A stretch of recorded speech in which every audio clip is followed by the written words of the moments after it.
이사야 강의 21번째 시간으로 하나님의 백성들이 살 길, 두 번째 시간으로 하나님께 매달리는 기도라는 제목으로 하나님 말씀을 증거하겠습니다.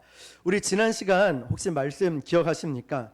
하나님의 백성들이 살 길 첫 번째가 뭐였죠? 하나님 말씀에 운명을 거는 자, 하나님 말씀에 목숨을 거는 자였습니다. 예배 시간에 주시는 그 하나님 말씀에 내 운명이 걸렸다라고 믿는 것, 또 성경을 읽을 때 이 말씀이 내 운명에 걸렸다라고 생각하고 보는 것입니다. 그렇게 하나님의 말씀을 붙잡을 때 우리 영이 살아날 것이라고 말씀하십니다.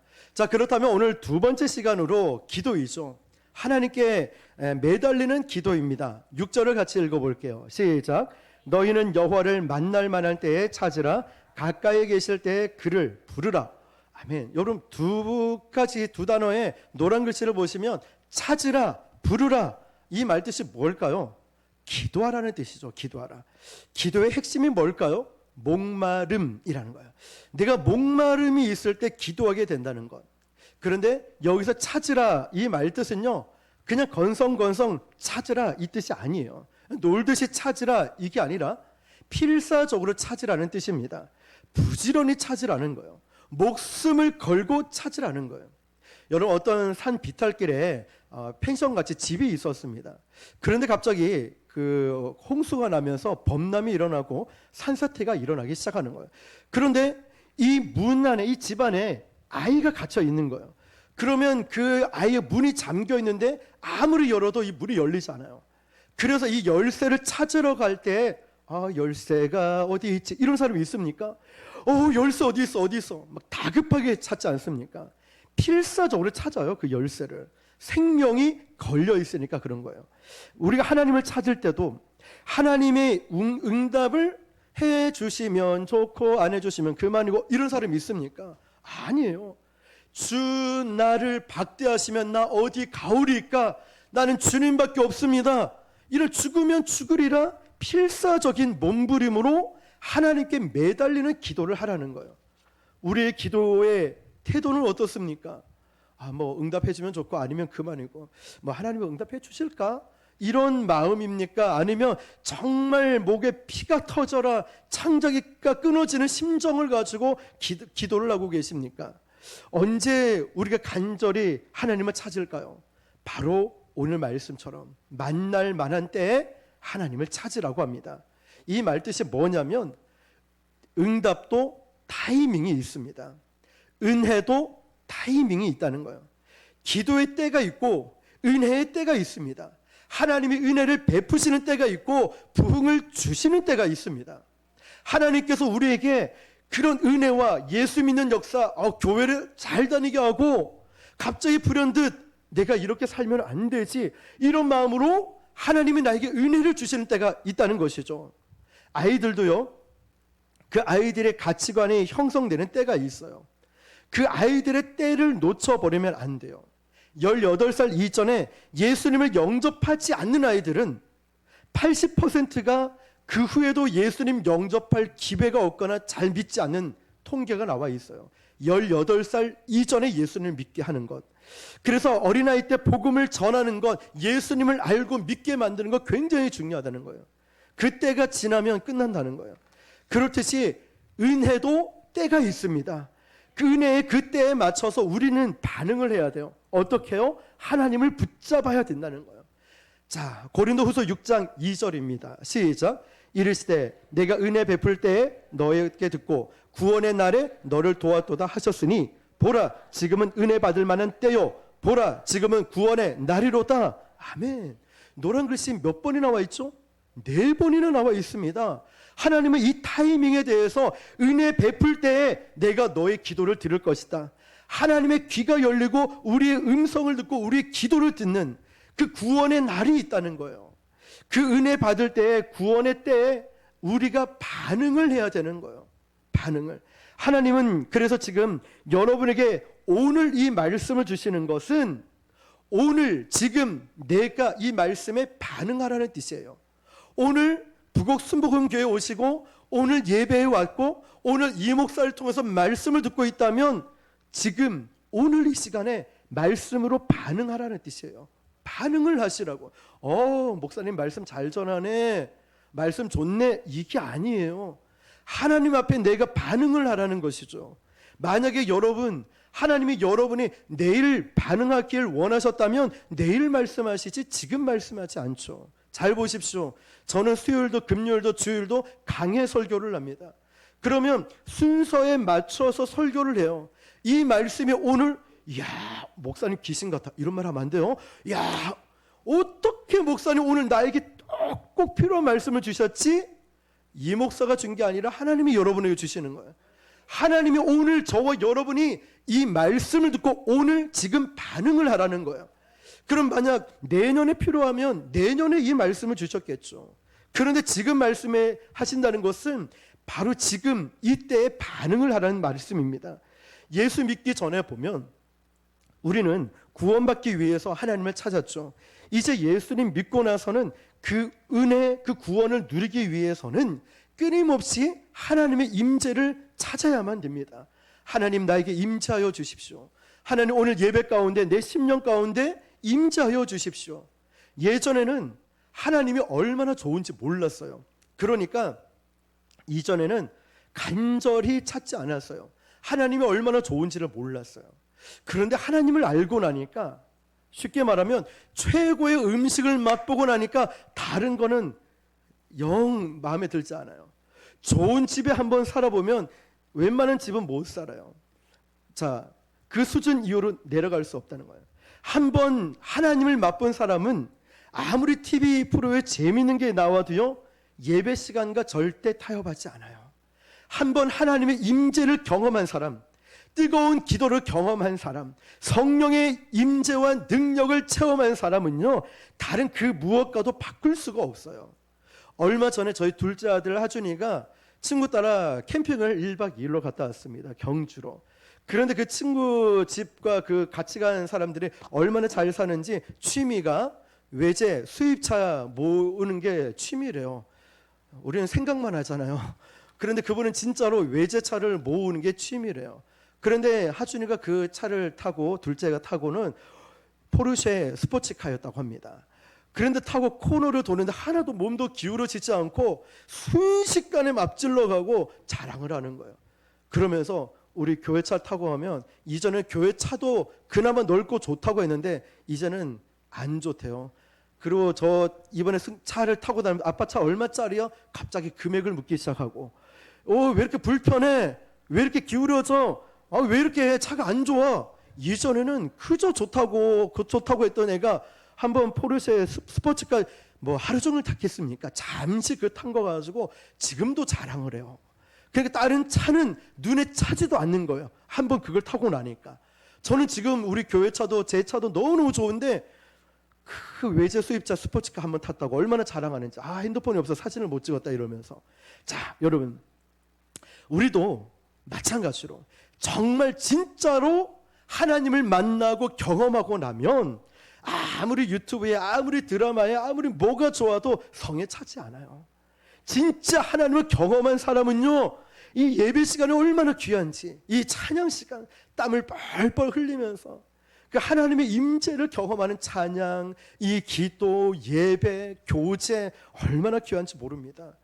그래서 그거를 한번 경험한 사람은요, 갈급함 때문에 어떤 사람은 기도원을 막 찾아가고요, 갈급함 때문에 은혜가 있는 곳이라면 어느 지역이라도 한 걸음에 막 아무리 멀어도 찾아갑니다.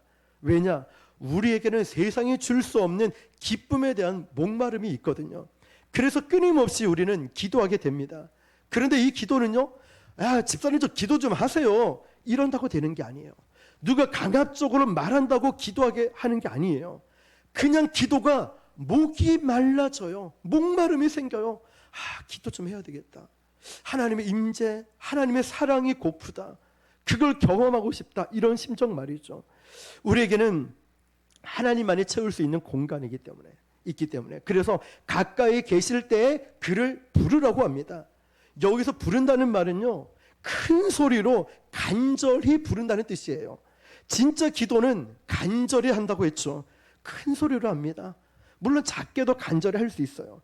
이렇게 기도할 때는 언제 하라고 할까요? 하나님이 가까이에 계심이 느껴질 때. 기도 많이 하는 사람은요, 하나님이 나와 함께 하시고 바로 내 옆에 있는 것처럼 그게 느껴져요. 우리 곁에 가까이 계시면서 하나님이 나를 초대해 주시고 나에게 말씀을 해주시고 기다리시는 때가 있어요.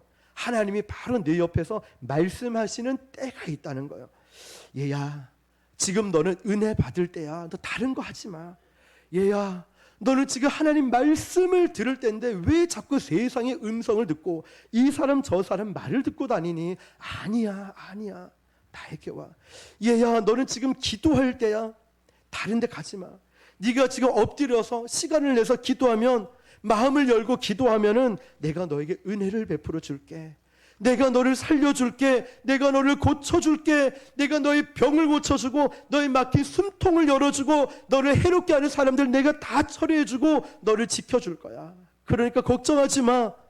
하나님이 말씀하신 이때, 지금 이때라고 말씀하신 때라는 것이죠. 바로 그때 우리는 하나님을 붙잡아야 돼요. 반응을 해야 된다는 거예요. 내일 아니고 1년 뒤가 아니라 지금 나에게 이 말씀을 주시면 나는 그 말씀을 목숨을 걸고 말씀을 붙잡고 이 말씀대로 반응을 해야 돼요. 하나님을 붙잡아야 돼요. 수많은 무리들이 예수님을 쫓아왔지만 예수님의 능력을 체험한 사람은 혈루증 걸린 그 여인 한 사람밖에 없었어요. 그 여인만 예수님을 만나게 되는 거예요. 오늘도 그 주님을 붙잡아야 되는 줄 믿습니다. 근데 갑자기 우리가 운전하다가 평소에 기도를 잘 안 했는데 운전하다가 불현듯 기도해야 되겠구나. 차 세워놓고 그 자리에서 기도하는 거예요. 불현듯 갑자기 나 예배 드리러 가야 되겠네. 기도해야 되겠네. 그럼 멈춰놓고 가까운 곳에 세워놓고 하나님을 찾아야 된다는 거예요. 찾아야 돼. 그런데 영적인 눈이 어두워지면 이걸 알지를 못해요.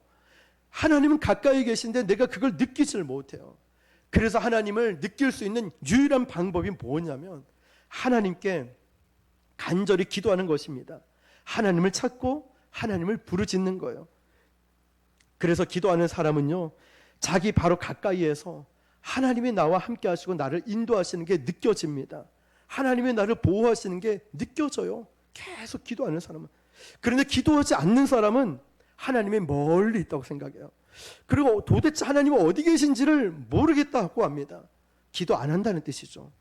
그런데 이것 때문에 신앙을 떠나기도 하고, 왜 그럴까요? 하나님이 느껴지지 않아요. 하나님이 느껴지지 않아요.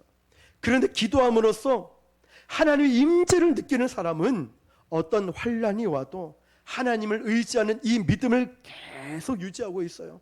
기도하는 사람은 믿음을 유지하고 있다니까요. 기도하는 사람은 하나님을 끝까지 붙잡아요. 기도야말로 우리 신앙을 건강하게 유지시켜주는 지렛대인 줄 믿습니다. 그러므로 기도의 끈을 놓지 마십시오. 기도로 잘하고 못하고가 중요한 게 아니라 내가 누구냐가 중요한 거예요. 하나님의 자녀가 기도한다는 게 중요한 거예요. 방언을 하거나 예언을 하거나 통역을 하거나 이게 중요한 게 아니고, 불을 짓느냐 조용히 기도하느냐 이게 중요한 게 아니라 내가 누구냐가 중요해요. 하나님의 자녀가 기도하는 자체가 중요하다는 거예요. 그래서 대화하듯이 기도하는 거예요. 이게 두 번째, 하나님의 백성들이 살 길 하나님을 붙잡는 기도, 이게 두 번째예요. 자, 그러면 세 번째입니다. 이 세 번째는 바로 화면 띄워주시면 같이 읽어볼게요. 큰 글씨만. 시작. 치유와 회복을 위한 회개입니다. 자, 하나님의 백성들이 살 길, 저와 여러분이 살 길 세 번째가 바로 치유와 회복을 위한 뭐라고요? 회개라는 거예요. 우리가 하나님께로 돌아갈 때 하나님이 저와 여러분을 초대하시는데 조건이 있습니다. 뭐를 버리고 가야 될까요? 죄를 버리고 가야 되는 거예요. 7절입니다. 시작. 악인은 그의 길을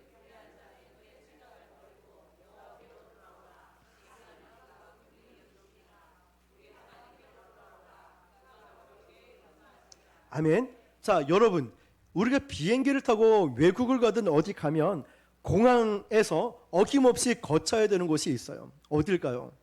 금속 탐지기죠. 자, 손을 벗고, 물론 인천국제공항 가면 마치 그 CT 촬영하듯이 윙 돌아가게 하지만 보통은 이제 탐지기를 하죠.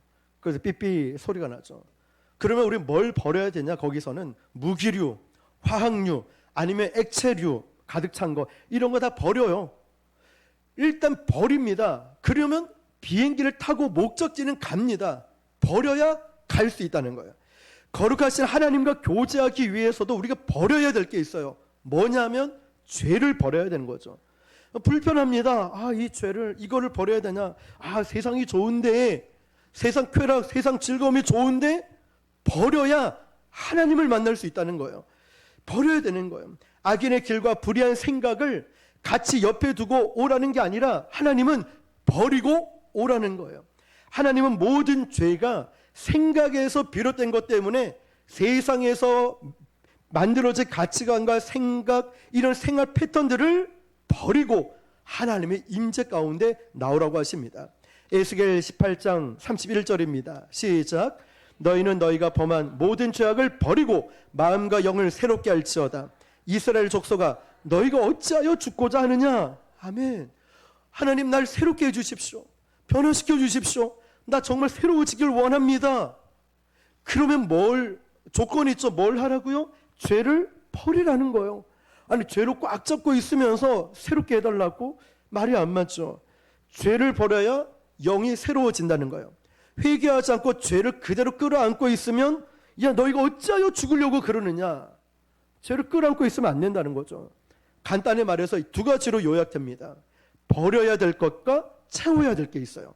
자, 버려야 될 것, 채워야 될 것. 뭘 버리냐면 나의 옛사람 죄를 버리고 뭘 채웁니까? 성령을 채우는 겁니다. 죄를 버리고 성령을 채우고, 죄를 버리고 내 안에 성령으로 가득 채우는 거예요. 그래서 성경 곳곳에 보면요, 하나님은 하나님의 백성들을 축복하시면서 병을 고쳐주시기도 하죠. 그런데 그 운명을 죽음에서 생명으로 바꿔주시는 이 터닝 포인트에 반드시 요구하는 게 있습니다. 그게 뭘까요? 회개라는 거예요. 하나님은 생명을 주시고 구원을 주시고 고쳐주시고 축복을 주시는데 조건이 있어요. 회개하라는 거예요. 회개. 몸이 아파서 하나님 나 좀 치료해 주십시오. 근데 병을 고치는 게 아니라 너 회개하라고 말씀하셔요. 전쟁에서 포로로 끌려가 있는데 그들은 죽겠는데 하나님은 너 회개해. 우리는 눈에 보이는 문제 해결을 바라고 있는데 하나님은 우리 영이 잘 되기를 바라십니다. 회개가 제일 중요한 거예요. 회개하면 죄가 씻겨나가고 그때부터 축복의 강물이 흘러 들어오는 줄 믿으시길 바랍니다. 그래서 사도행전 3장 19절입니다. 시작. 그러므로 너희가 회개하고 돌이켜 너희 죄 없이함을 받으라. 이같이 하면 새롭게 되는 날이 주 앞으로부터 이를 것이오. 할렐루야. 그렇습니다, 여러분. 회개하고 돌이키고 죄 없이함을 받으면 새롭게 되는 날이 주 앞에 이루어진다는 말씀이에요. 회개는 이런 겁니다. 우리가 수도꼭지를 틀면 물이 콸콸콸 쏟아지지 않습니까? 이미 물은 이 수도꼭지에 가득 차 있어요. 그렇죠? 이 수도꼭지만 틀면 물이 즉시로 쏟아지는 거예요. 마찬가지로 이 수도꼭지 같이 하나님의 축복은 가득 차 있는데 꼭지 회개하기만 하면 하나님의 축복이 흘러 넘칠 텐데 이 회가, 이 강팍한 마음, 이 죄가 틀어막고 있다는 거예요. 틀어막고 있어요. 회개하지 않는 불순종이 축복의 강물을 막고 있습니다. 반대로 회개하면 하나님의 축복을 우리에게 부어주시고 흘러 넘치게 될 줄 믿습니다. 새롭게 된다는 거예요. 회개 없이는 치유가 없어요. 회개 없이는 회복이 없어요. 회개 없이는 힐링이 없어요. 회개하는 자에게 하나님은 긍휼히 여겨주시고 너희를 용서하시고 우리를 새롭게 하신다고 약속하십니다. 그런데 마귀는 너 회개하면 하나님이 벌하실 거야. 너 회개하면 하나님이 혼내실 거야. 그런데 여러분, 하나님이 혼내기 위해서 회개하라고 말씀하실까요? 아니죠. 하나님이 회개하라는 것은 용서하고 치유하기 위해서 우리 보고 회개하라고 하시는 거예요. 하나님 앞에서 고백하고 회개 안 하겠다, 이거는 이런 표현이에요. 우리가 의사 앞에 가서, 병원에 가서 의사에게 갔습니다. 의사가 물어봅니다. 누구누구씨, 지훈씨 혹시 선생님 어디가 아프십니까? 분명히 어디가 아픕니까? 이렇게 물어보면 의사에게 나 얘기 안 할 건데요, 한번 맞춰보세요, 이런 사람이 있습니까?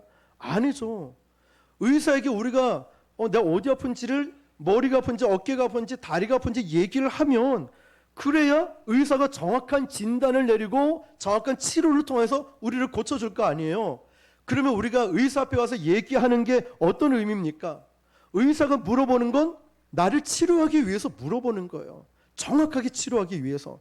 마찬가지로 우리도 하나님 앞에 갔을 때 하나님 앞에서 우리를 죄를 고백하고 우리의 연약함을 인정하고 그래야 우리가 살아나는 줄 믿습니다. 다른 길은 없어요. 의사도 고치려고 지금 어디가 제일 아픕니까? 생활 습관은 어떻습니까? 어디가 제일 불편합니까? 이렇게 물어보는 건 고치려고. 하나님도 우리에게 회개를 요구하는 건 우리를 자유케 하고 회복시켜 주시고 새롭게 하기 위해서 우리에게 회개를 요구하시는 거예요. 그때 우리는 하나님 말씀을 붙잡고 기도하면서 회개할 때에 차원이 다른 놀라운 축복을 누리게 될 줄 믿습니다. 그 말씀이 오늘 8절 9절입니다. 같이 읽을게요. 시작. 이는 내 생각이 너희의 생각과 다르며 내 길은 너희의 길과 다름이니라. 여호와의 말씀이니라. 이는 하늘이 땅보다 높음 같이 내 길은 너희 길보다 높으며 내 생각은 너희 생각보다 높음이니라. 아멘. 우리 생각, 우리의 마음 하나님과 차원이 다르다는 거예요. 차원이 다른 분이 나에게 복을 주실 때에 차원이 다른 복이 있을 수밖에 없어요. 그런데 여러분, 이 이스라엘 백성들이 바벨론 포로로 오랫동안 있다 보니까 70년 동안 있다 보니까 하나님을 신뢰하지 않아요. 도무지 하나님이 말씀하셔도 믿지를 않아요. 두 가지를 의심하고 있어요. 하나는 하나님의 사랑이죠. 왜냐? 자기들도 양심이 있으니까. 이렇게 우상 숭배하고 불순종해서 바벨론 포로로 끌려왔는데 어찌 나 같은 사람을 용서해 줄 수 있냐라고 이야기를 합니다. 사람들이 하나님이 우리 용서해 준대. 에이 설마 나 같아도 용서 안 해줄 것 같아. 이러면서 첫 번째 하나님의 사랑을 의심했어요. 두 번째는 하나님의 능력을 의심해요. 저 강성한 바벨론이 어떻게 무너져? 그럴 일 없어. 우리가 해방된다고? 우리가 노예에서 풀려난다고? 에이 그럴 일 없어 라고 이야기를 해요. 그러면서 이 바벨론과 아시아, 유럽, 아프리카 전 세계 뿔뿔이 흩어졌는데 바로 70년이라는 2세대, 3세대 사람들이 바뀔 정도로 많은 세월이 지나간 거예요. 그러니까 70년 정도 지나니까 이스라엘 백성들, 히브리 민족은 그냥 자기 민족에 대한 정체성이 아예 없어져 버린 거예요. 이민을 간 사람들 보면은 외국에 보면은 1.5세대는 그나마 나은데요. 2세대, 3세대 넘어가면 한국말도 잘 못해요. 한국 문화, 역사는 더더욱 모르겠죠. 그러니까 2세대, 3세대 아이들이 모여서, 청년들이 모여서 우스갯소리를 하는 말이 뭐냐, 어떻게 얘기하는지 압니까? 너 한국말 잘해 이러면서 그냥 영어도 아닌 것이 한국말 조금 하는 거 가지고 나 한국말 잘해 막 이러면서 얘기를 한다는 거예요.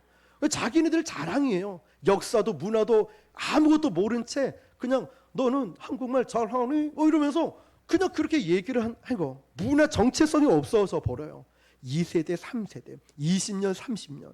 그런데 여기 백성들은 70년이 지나 버리니까 그 포로 생활한들, 해방된다고 한들 이걸 믿을 수가 없다는 거예요. 그래서 하나님이 이 백성들에게, 믿지를 못하는 백성들에게 이렇게 말하는 거예요. 야, 너희들 정말 그렇게 생각하니? 내가 약속을 이루어질 수 있다고 못 믿는 거니? 왜 의심하니? 내 능력을 왜 의심해? 그 이유가 바로 너 수준으로 보니까 그런 거야. 하나님이 그 문제를 지적하는 거예요. 지금 저와 여러분도 하나님을 내 수준으로 보는 거예요. 하나님은 이 병을 못 고칠 거야. 하나님은 이렇게 못 하실 걸? 하나님은 그럴 수 없어 라고 말해요. 그러면서 오히려 입술로는 하나님은 선하십니다. 하나님은 능력이 있으십니다. 전능하신 분이십니다 라고 말은 하면서도 믿지를 않아요. 에이, 하나님이 이것까지 신경 쓰실까?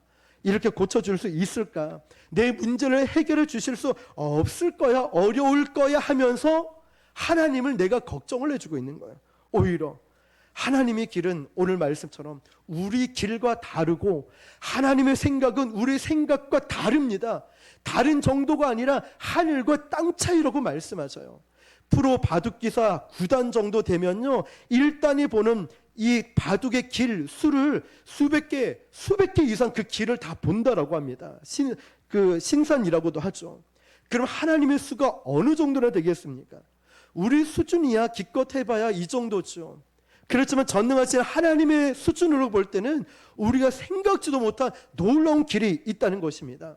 그래서 우리가 절박한 상황 가운데 살려달라고 기도할 때 내 방법으로 하나님, 병원에서 의사를 통해서 하나님 이렇게 그렇게 굳이 말할 필요 없어요. 하나님의 말씀하셔도 우리가 못 알아듣는다는 거예요. 그냥 우리는 하나님께 맡겨놓고 우리는 평안한 마음으로 하나님을 의지하면 되는 것입니다. 그래서 성경에 보면 하나님의 백성들이 울고 있을 때 하나님이 기도를 들어주실 때 보면은 도저히 상상도 생각할 수 없는 하나님의 놀라운 방법으로 해결해 주셔요. 예를 들어 보면 출애굽한 이스라엘 백성들이 홍해 앞에서 야 이거 어떡하나, 홍해 바다가 넘실거리고 뒤에는 애국 군대가 쳐들어오는데 어떡하지? 기껏해야 고깃배가 오거나 군함들이 몇 척 와서 이 백성들을 실어 나르는 정도 생각했겠죠. 그게 아마 믿음 좋다라고 말하는 사람의 수준인 거예요. 그런데 어떤 기적이 일어납니까? 홍해 바다가 갈라지면서 마른 땅같이 건너가게 되잖아요. 이거 우리 생각이나 했겠습니까? 우리 상식으로 우리 아무리 믿음이 좋아도 그런 생각을 못한다는 거예요. 두 번째로 보면 초대교회 때 보면 사울이 바울 되기 전에 얼마나 악독하게 하나님의 교회를 핍박한 줄 몰라요. 설마 저 사람이 사도 바울이 되어서 이방 선교를 끝낼 줄 누가 알았겠습니까? 저 독한 인간이 말이죠. 그래서 이 백성들은 저 사울이 그냥 회개하고 죽었으면 좋겠다 이런 생각을 품었어요. 그리고 우리를 더 이상 핍박 좀 안 했으면 좋겠다, 이게 그들 수준의 기도였다는 거예요. 그런데 핍박을 안 하는 정도가 아니라 사울이 사도 바울이 돼가지고 이방 선교의 모든 사역을 완수하고 뿐만 아니라 신약 성경의 절반 이상을 쓰고 오늘날의 조직 신학의 토대가 되는 그런 온전한 일을 완수한 사람이 그 사람 바로 사도 바울이었다는 거예요. 이 놀라운 일들을 말이죠. 뿐만 아니라 하나님은 세계 복음화 시키라고 예수님이 제자들을 남겼죠. 그런데 예수님은 교회를 건축을 하라고 많은 것을 남겼습니까? 아니면 자 내가 가면 너희가 내 음성 못 들을 수 있으니까 내가 책을 좀 남기고 갈게, 책을 남기셨습니까? 아니면 예산을 수백조 아니면 수백억을 남기고 가셨습니까? 그것도 아니에요. 그리고 세계 복음화 시키라고 고작 남겨둔 게 뭐였습니까? 말도 잘 듣지 않는 12명의 제자만 남기고 갔잖아요. 그 한 제자는 또 배신하고 예수님 팔아먹기도 하고 수제자는 또 혈기를 부리기도 하고 이런 이상한 제자들만 남기고 가셨어요. 건물도 안 줘, 돈도 안 줘, 겁도 많은 이 제자들. 그런데 여러분, 하나님이 이 제자를 붙드셔서 한 세대만의 로마 제국의 복음의 부흥의 불을 붙이는 이런 일들을 저런 제자를 통해서 이루셨다는 거예요. 여러분, 하나님의 길은 우리의 길보다 높습니다. 믿음이 성숙한 사람은 아예 그냥 이 정도 수준에 전제하면서 말을 하죠. 그래서 인생은 내 마음대로 내 생각대로 풀리지 않아도 우리는 섣불리 좌절할 필요가 없습니다. 왜냐, 우리가 살아가면서 이해할 수 없는 엄청난 힘든 일들, 이런 폭풍 가운데 일들이 얼마나 일어납니까? 내가 꼭 이 사람과는 함께 하나님 일해야지 부는데 떠나가 버려요. 내가 공을 쏟아부어서 어떤 걸 만들었는데 공든탑이 무너져 버려요. 얼마나 마음이 힘이 듭니까? 내가 지금 한참 힘을 써서 주의 일을 해야 되는데 갑자기 병에 걸려 버리네. 내가 원하지 않던 일들이에요. 갑자기 재정이 어려워지고 사업이 기울기 시작하고 자녀들의 문제가 생기고 도대체 뭐를 좀 해보려고 하는데 왜 이렇게 어려운 일들이 일어나는 거지? 왜 이런 거야? 하나님이 원망스러울 때가 있다는 거예요. 그런데 여러분, 세월이 지나다 보면 오히려 이것이 하나님의 축복이었음을 깨닫게 됩니다.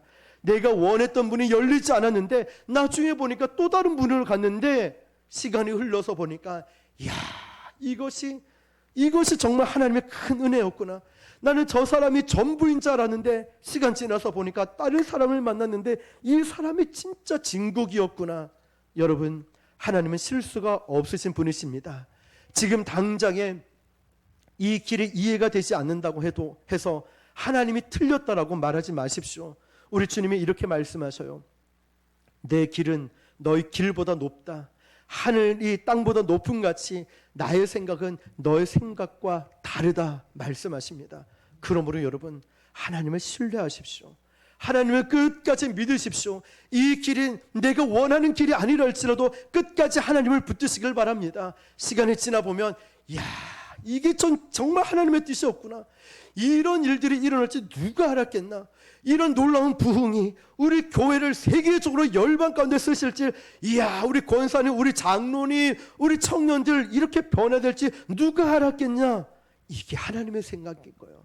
우리 생각과 전혀 다른 하나님의 놀라운 뜻이라는 것입니다. 저는 이윤아 선교사님이 중학교 때 제가 담당했던 학생이었어요. 고등부도 제가 9개월 담당할 때 있었고, 청년부는 오랫동안 있었고, 그러면서 저는 이제 사역을 나가고 교회를 개척하고 잊었다가 중학교 때 그 철없는 아이 15, 6살 때 만났는데 20대 청년이 돼서 저희 교회 사역자가 될 때 누가 알았겠습니까? 전도하다가 이렇게 만나서 이렇게 이어지고 이렇게 저렇게 이어지고 누가 알았겠습니까? 하나님의 역사, 하나님의 섭리들 말입니다. 이거 한 가지만 있겠습니까? 여러분, 하나님은 저와 여러분을 이 시대의 다니엘처럼, 에스더처럼 하늘의 별과 같이 마지막을 깨우는 존재로 저와 여러분을 쓰심을 믿으시길 바랍니다. 지금 어렵고 힘들어도 부족하고 연약함이 있어도 걱정하지 마십시오. 하나님은 우리의 생각과 다르고 하나님의 길은 우리 길과 다릅니다. 그런데 그 하나님의 생각과 길은 우리를 통해서 일하실 것이고 우리를 통해서 하나님의 역사가 나타나게 될 것입니다. 그래서 기대하십시오. 하나님은 반드시 그 일을 이루실 것입니다. 그래서 그 하나님의 백성들에게 4가지 특권을 주십니다. 우리 4절 말씀을 보시면 예수님이 그 인생을 책임져 주십니다. 어떻게 해요? 4절 시작. 보라, 내가 그를 만민에게 아멘. 하나님께서 이제 예수님께서 우리를 인도하시고 명령하신다 말씀하시죠. 쉽게 말하면 내가 네 인생을 책임져 줄 거야, 이 뜻인 거야. 내가 너의 인생을 책임져 준다. 옛날에는 내가 내 인생을 책임지니까 스트레스가 많아. 내가 내 인생을 내가 책임지려니까 다 큰 무거운 짐을 나 홀로 지고 가는 거예요. 너무 힘들다고. 그런데 이제는 누가 책임져 주세요? 예수님이 나를 책임져 주신대요. 이걸 준말로 주책이라고 하죠. 주님이 책임져 주신다. 나는 담대하게 살 수가 없어요. 나 혼자는 어떤 길을 가더라도 이제 주책, 주님이 책임져 주시는 거예요.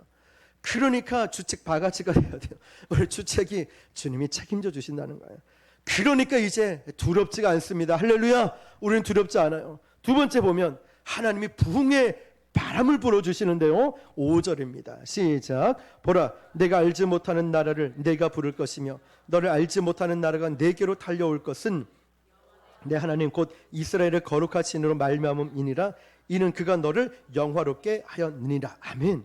이것은 신약 교회에 대한 부흥의 예언이라는 거예요. 항상 이 백성들은 내 거밖에 몰랐어요. 내 민족. 그런데 이 백성들에게 하나님의 성령이 임하니까 온 열방 세계로 뻗어나가기 시작하는 거예요. 진짜 하나님 만난 사람은 그래요. 나밖에 모르고 내 교회만 알던 사람이 하나님의 성령이 임하면 한국 교회를 걱정하기 시작해요. 하나님의 성령이 임하면 세계 열방을 바라보고 나아가기 시작해요. 우리 교회처럼.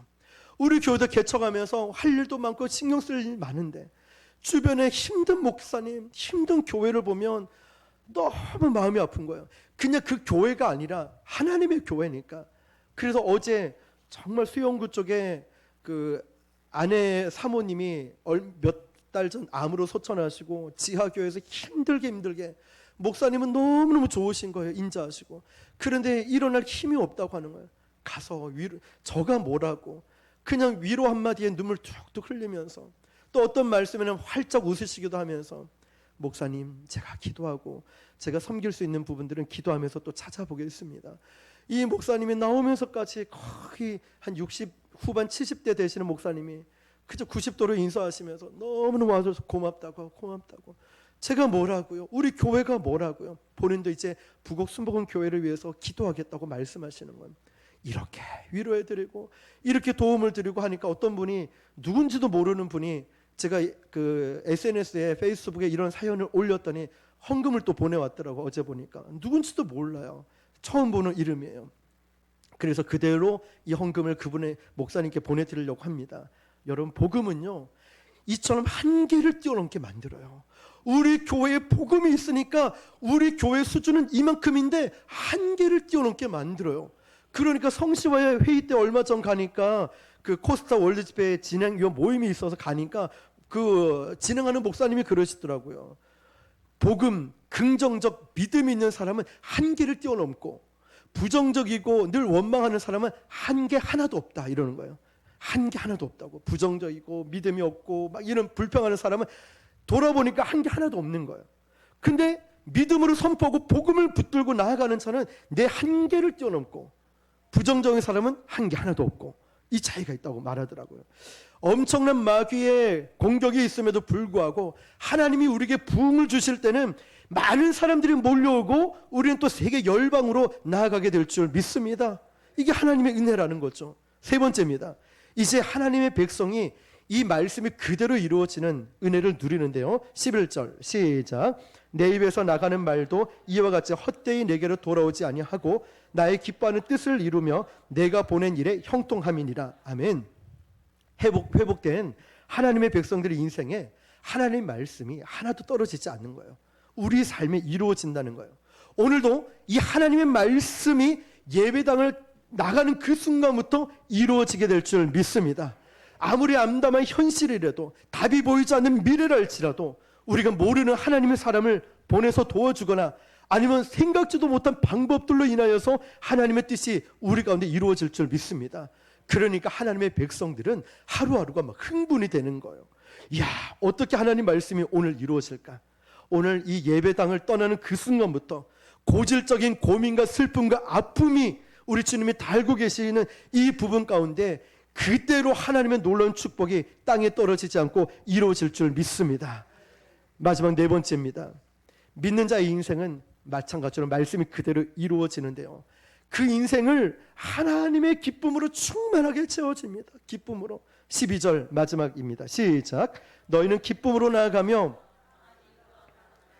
산들과 언덕들이 너희 앞에서 노래를 발하고 들의 모든 나무가 손뼉을 칠 것이며. 아멘. 여러분, 노란 글씨 보세요. 들의 모든 나무가 손뼉을 친다. 이게 이해가 되십니까? 자, 이건 이 뜻이에요. 하나님의 기쁨이 우리에게 임하니까 하나님 말씀의 운명을 걸고, 또한 하나님을 붙잡고 기도를 하고, 또한 하나님 앞에 회개하고 돌이키고, 이런 일들이, 기쁨이 내 안에서 폭발을 하게 되니까 어떻게 되냐? 온 세상이 기뻐 춤추는 것처럼 보인다, 이 뜻인 거예요. 이게 나무가 손뼉을 친다, 이 뜻인 거예요. 여러분, 현실은 안 바뀌었어요. 뭐가 바뀌었을까요? 내 영혼이 바뀐 거예요. 내 영혼이 하나님의 은혜로 충만하니까 내 영혼이 은총 입어 중한제진 벗고보니 그 어디나 하늘나라가 되는 거예요. 하나님의 기쁨이 넘쳐요. 근데 세상은 항상 우울합니다. 슬픕니다. 근데 하나님의 사람이 회개하고 돌이키고 은혜 받고 변화받으니까 내 안에 천국의 기쁨으로 채워지는 거예요. 세상은 안 바뀌었어요. 내가 바뀐 거예요. 모두가 사랑스럽고 미남 미녀 같고 하나님의 그 천사 같고 모두가 너무 아름답게 보여요. 은혜 받으니까 내가 바뀌게 돼요. 그 힘든 일을 하면서 기쁨으로 감당하고, 그 마음이 힘들고 어려운 문제가 있는데도 하나님께 맡기고 평안함이 있게 되고 바뀐다는 거예요. 그러니까 13절 보니까 이것이 여호와의 기념이 된다라고 합니다. 무슨 뜻이냐면 하나님의 기쁨으로 가득 찬 이 하나님의 백성이 바로 증거가 된다는 거예요. 하나님 여호와의 기념이 된다는 건 바로 증거가 된다는 거예요. 누가요? 저와 여러분이요. 우리 옆 사람 한번 바라보세요. 이야 얼굴 보니까 막 기쁨이 가득 찬 거예요. 울지 마시고 인상 좀 펴세요. 자, 그래요. 기쁨이 된 거예요. 기쁨이 된 거예요. 왜냐? 하나님이 내 안에, 하나님의 천국이 내 안에 있으니까 모든 것 기쁨이 된 게 증인이 누구라고요? 나라는 거예요. 나. 여러분, 오늘도 이 하나님 말씀에 운명을 거는 자, 또 이 기도에 목숨을 거는 자뿐만 아니라 우리가 정말 회개하고 돌이키며 하나님의 놀라운 축복이 말씀이 그대로 이루어지고 부흥을 경험하는 하나님의 놀라운 은혜를 체험하고 살아나는 역사가 저와 여러분에게 일어나기를 주님의 이름으로 축원합니다. 기도하겠습니다.